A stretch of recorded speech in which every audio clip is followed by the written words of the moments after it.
दूसरा विश्व युद्ध खत्म होने के बाद इटालियन सरकार ने गरीब परिवारों के बच्चे को एक बेहतर जिंदगी देने के लिए उन घरों में भेजना शुरू किया जहां उन बच्चों को बिना किसी परेशानी के पाला जा सके। उन्हीं बच्चों में से एक था अमेरिगो नाम का लड़का, जिसकी कहानी 2024 की फिल्म द चिल्ड्रंस ट्रेन में दिखाई गई है। ये कहानी बहुत ही इमोशनल है और मैं उम्मीद करता हूँ कि ये वीडियो देखकर आप भी उन इमोशन को महसूस कर पाए। तो चलते हैं कहानी की ओर। साल 1994 में अमेरिगो नाम का एक रईस और मशहूर कलाकार शो की तैयारी कर रहा था, मगर शो से पहले उसे उसकी माँ ने एक ऐसी बात बताई जिसे सुनकर वो सोच में पड़ गया। उसे पता चला कि उसकी माँ गुजर गई है। वो निराश तो था, पर उसने शो से पीछे हटना सही नहीं समझा और इस तरह वो परफॉर्म करते हुए अपनी माँ और अपनी बचपन की यादों की ओर बढ़ने लगा। परफॉर्म करते हुए उसे अपनी माँ की आवाज़ याद आई और वो नेपल्स पहुंच गया। साल 1944 में विश्व युद्ध के बीच अपनी माँ एंटोनियोटा के साथ रहा करता था। नादान अमेरिगो इन परेशानियों को समझ नहीं पा रहा था और उसे अपनी माँ का डर किसी खेल की तरह नजर आ रहा था। मगर जैसे ही उसे एहसास हुआ कि वो अपनी माँ से अलग हो सकता है, उसे समझ आया कि जिंदगी कितनी डरावनी हो सकती है। जंग खत्म हुई, पर एंटोनियोटा की परेशानियां नहीं, क्योंकि वो इतनी गरीब थी कि वो चाहकर भी अमेरिगो की मांगे पूरी नहीं कर पा रही थी। वो उसे कम्युनिस्ट पार्टी के पास ले गई, जहाँ उससे कई माएँ अपने बच्चों को लेकर आई थी। कम्युनिस्ट पार्टी के लोग गरीब बच्चों को कुछ महीनों के लिए बेहतर परिवारों के घर भेज रहे थे और एंटोनियोटा को भी दिल पर पत्थर रखकर अपने बेटे को अपने से दूर भेजने का फैसला लेना पड़ रहा था। 8 साल का अमेरिगो ये सारी बातें नहीं समझ पाया, मगर वो ये समझने लगा कि इलाके की कुछ औरतें ये सोचकर डर रही है कि उनके बच्चों को एक ट्रेन में डालकर उन्हें मार दिया जाएगा। वो सब यही कहती रही कि अपने बच्चों को बेचना सही नहीं है, पर एंटोनियोटा जानती थी कि इसके अलावा उसके पास कोई रास्ता नहीं बचेगा। इसी बीच कुछ नन्स उसे फैसला बदलने पर मजबूर करती रही और कहने लगी कि बच्चे भगवान का रूप होता है। पर भगवान की बातें करने वाली वो औरतें तब कहाँ थी जब एंटोनियोटा ने अपने छोटे बेटे को खो दिया था। यही सोचकर उसने पछतावे जैसे इमोशन को अपने दिल में आने से रोक दिया। उस इलाके में फिएरो नाम का एक आदमी रहता था जो बच्चों में पैसा बांटा करता था और उसका एंटोनियोटा के साथ अफेयर चल रहा था, जिसके बारे में अमेरिगो जानता था। एक दिन अमेरिगो अपने माँ के कहने पर अपने दोस्त के साथ गोनियां इकट्ठा करते हुए बाजार चला गया, मगर वहाँ वो कुछ भी नहीं खरीद पाया और इस निराशा से बाहर निकलने का जरिया उसके लिए उसकी माँ का गाना था, जिसे सुनकर वो हमेशा बेहतर महसूस कर पाता था। एंटोनियोटा और अपने दोस्त टोमासो के साथ वक्त बिताकर अमेरिगो खुश था, पर टोमासो की चोरी करने की आदतें उसे अच्छी नहीं लगती थी। उन दोनों ने शर्ट से कुछ चूहे उठा लिया और उन्हें सफेद कलर से पेंट करके बाजार में बेचने की तैयारी करने लगे।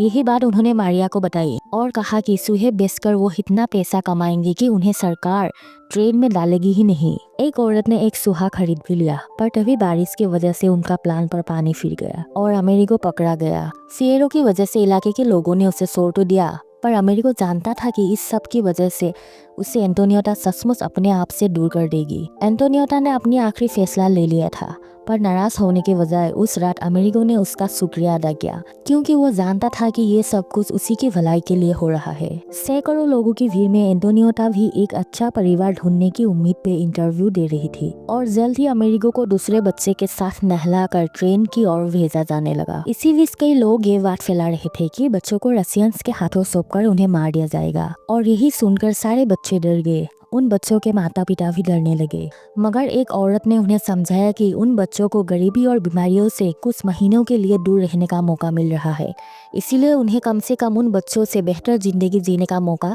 नहीं छीनना चाहिए। मेडेलिना नाम की जो औरत उन्हें घर से दूर भेज रही थी, उसने खुद अपने बेटे को जंग की वजह से खो दिया था और वो नहीं चाहती थी कि दूसरे बच्चों के साथ भी यही हो। ये सुनकर सभी माता पिता फिर से हिम्मत जुटा पाए और अमेरिगो, टोमासा और मारिया तीनों अपनी नई जिंदगी की ओर आगे बढ़े, ये जानकर कि उन्हें नए कपड़े मिलेंगे। अमेरिगो ने अपनी माँ के लिए अपना जैकेट छोड़ दिया और उन्हें अलविदा कहा। कुछ देर बाद बच्चों को पता चला कि उनके जैकेट्स पर नंबर्स लिखे थे, जिनकी मदद से उन्हें सही परिवारों के पास भेजा जाने वाला है, मगर बच्चों के नंबर्स खोने का डर भी दूर किया गया। अपनी माँ से दूर होने के बावजूद अमेरिगो दिन रात यही सोचता रहा कि वो उसके पास ही है, और इसी सोच के साथ वो एक ऐसी जगह पहुंचा जहाँ बर्फ पड़ रही थी।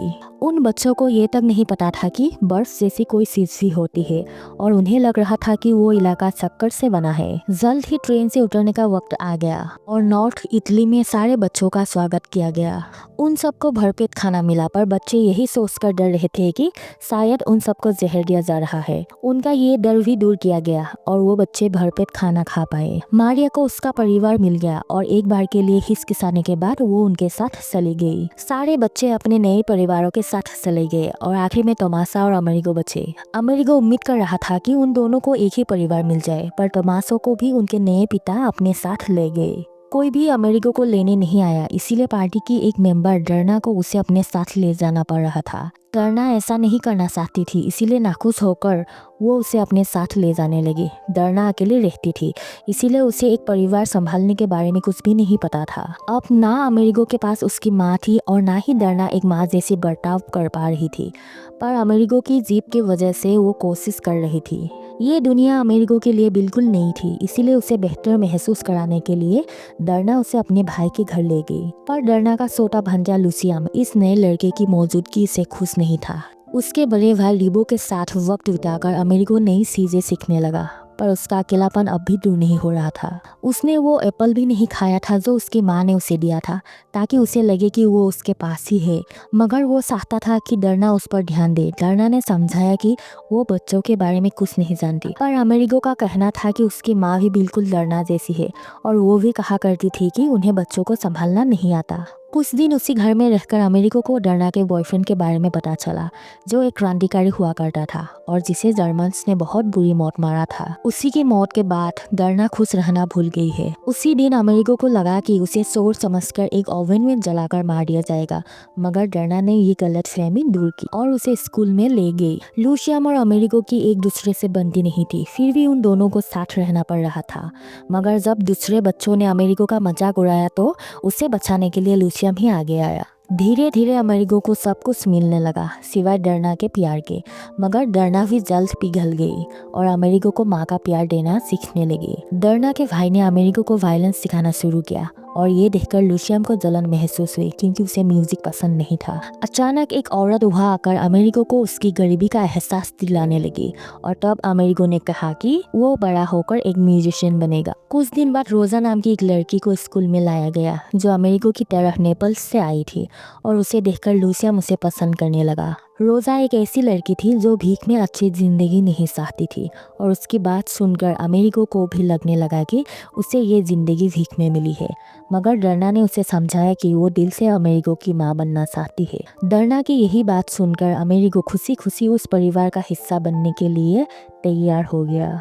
एक दिन उसे तोहफे में वायलिन मिला, जिसे देखकर वो बहुत खुश हुआ और उसकी खुशी बढ़ गई जब उसे पता चला कि एंटोनियोटा ने उसके लिए एक चिट्ठी भेजी है। उस चिट्ठी को वो अकेले पढ़ने के लिए जंगल की ओर चला गया और चिट्ठी में लिखी हर एक बात उसने डरना को बताई। अमेरिगो को वायलिन बजाते देख डरना का भाई हैरान हो गया, क्योंकि उसने जो कुछ सीखा है वो अपनी माँ को गाते सुनकर सीखा है। वो दिन रात प्रैक्टिस करता रहा और डरना अपनी काम में बिजी रही। कई महीनों बाद उसकी मुलाकात तोमासा और मारिया से हुई और खुशी खुशी वो अपने दोस्तों को लुसियम और रोजा से मिलाने ले गया। मगर लुसियम ने उसे बुरा भला कहना शुरू कर दिया और उन दोनों के बीच हाथापाई शुरू हो गई। वो जब डरना के पास गया तो उसे पता चला कि डरना का उसका हक नहीं मिलता और उसे बेइज्जत भी किया जाता है। ये बात उसे अच्छी नहीं लगी और उसने डरना को पलटकर लड़ने की सलाह देकर उसे संभालना शुरू किया। कुछ दिन बाद सबको पता चला कि रोजा घर से भाग गई है। हर कोई उसे ढूंढ रहा था, पर लुसियम सबसे ज्यादा डरा हुआ था, क्योंकि उसी ने रोजा को नेपल्स का रास्ता बताया था और उसे लग रहा था कि उसकी वजह से रोजा अपनी जान खो बैठेगी। लुसियम का डर दूर करके अमेरिगो उसके साथ रोजा को ढूंढने निकल पड़ा और खुशकिस्मती से रोजा उन्हें सही सलामत मिल गई। रोजा ने बताया कि वो वापस घर नहीं जा सकती, क्योंकि उस जगह उसे एक लाश मिली है। वो लाश एक सिपाही की थी, पर अमेरिगो ने कहा कि वो किसी जानवर की लाश है, ताकि लुसियम और रोजा डरे नहीं। उन दोनों को घर ले जाकर अगली सुबह अमेरिगो ने सबको उस लाश के बारे में बता दिया, ताकि उसका अंतिम संस्कार किया जा सके। और ये सब कुछ देखकर डरना को एहसास हुआ कि अमेरिगो अपनी उम्र से कई ज्यादा मैच्योर है। लुसियम और अमेरिगो अब अच्छे दोस्त बन गए हैं और हर वक्त एक दूसरे के साथ रहने लगे। अमेरिगो खुश खुश था, पर वो दिन आया जब उन्हें अपने माँ एंटोनियो के पास लौटना था। अमेरिको तो अपने घर लौटने की सोच के साथ बहुत खुश था, पर डरना अपने बेटे को अलविदा कहने के लिए तैयार नहीं थी। वो हमेशा से जानती थी कि उसे वापस उसके घर भेजने का दिन आने वाला है, पर वो फिर भी अपने आप को संभाल नहीं पा रही थी। ट्रेन में बैठते ही अमेरिको को भी एहसास होने लगता है कि वो डरना से अलग नहीं होना चाहता, पर उसे नेपल्स लौटना पड़ा था। और आज सालों बाद अपनी परफॉर्मेंस पूरी करके वो वापस नेपल्स के उसी घर में लौट कर आया है जहाँ वो बचपन में लौट कर आया था। एंटोनियोटा के पास लौटकर आने के बाद उसे समझ आया कि जैसा वो सोच रहा था वैसा कुछ नहीं होने वाला। उसकी माँ ना तो उसे प्यार देने के बारे में सोच रही थी और ना ही उसे एक म्यूजिशियन बनने देना चाहती थी। वो उसे एक दुकान में नौकरी करने के लिए भेजने लगी ताकि उन दोनों का फ्यूचर सही रहे, मगर ऐसा बर्ताव करना सिर्फ उसकी मजबूरी थी। अमेरिको को समझाया गया कि एंटोनियोटा को जिंदगी में कभी प्यार नहीं मिला, इसीलिए वो जानती ही नहीं कि किसी और को प्यार देते कैसे है। ये सुनकर अमेरिको उसे समझने की और इस जिंदगी को फिर से अपनाने की कोशिश करने लगा। ऐसे ही 3 महीने गुजर गए, पर अमेरिको को डरना की एक भी चिट्ठी तक नहीं मिली, इसीलिए उसे लगा कि डरना उसे भूल गई है।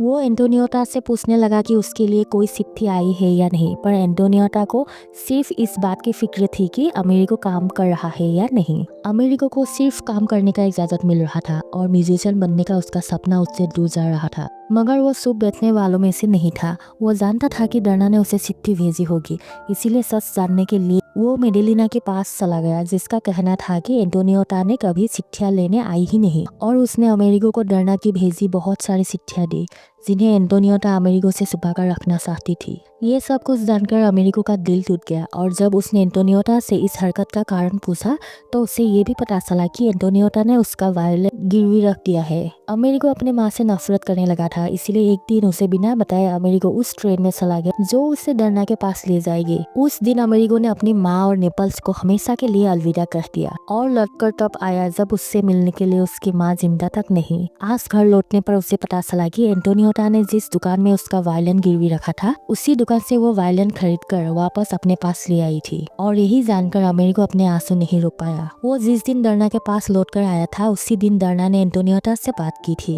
एंटोनियोटा ने डरना से कहा था कि उसे अमेरिको को अपने पास ही रखना चाहिए, मगर वो अपनी आखिरी सांस तक अमेरिको का इंतजार करती रही। वो अमेरिको से सचमुच प्यार करती थी, इसीलिए उसने वापस उसे नेपल्स लाने की कोशिश तक नहीं की, क्योंकि चाहे वो अपने बेटे को अपने पास रखना चाहती हो, लेकिन उसकी खुशी और उन सपनों से दूर नहीं कर सकती थी जो सपने वो नेपल्स में रहकर कभी भी पूरा नहीं कर पाता। और इसी के साथ इस मूवी की एंड होती है।